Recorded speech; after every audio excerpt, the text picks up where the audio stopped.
राज्यामध्ये अवकाळी पावसाचा कहर, जालन्यामध्ये वीज पडून दोघांचा मृत्यू, शेती पिकांना मोठा फटका. आजही अनेक जिल्ह्यांना पावसाचा ऑरेंज अलर्ट.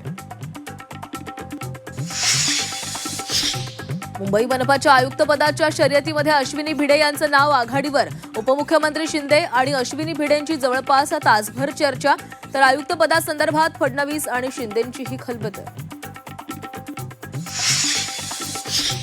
भोंदूखराचा पुस्तकात देखील उदो उदो असा मी नामकरण. आत्मचरित्रवादाच्या भोवऱ्यात भोंदूखराचा सिद्धपुरुष असा उल्लेख. पॅरिसमध्ये खरातनं ऑशनॉलॉजीचा अभ्यास केल्याचाही दावा.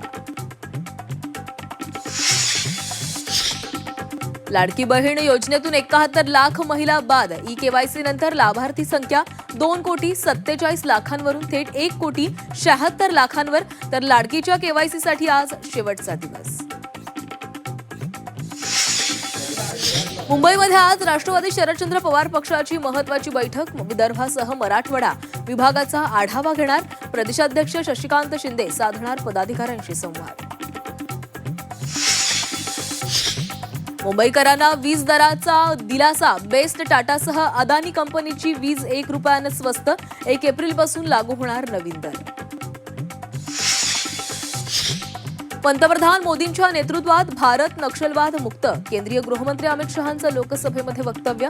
आता शस्त्र उगारणाऱ्या प्रत्येकाचा हिशोब होणार, शहांचा इशारा.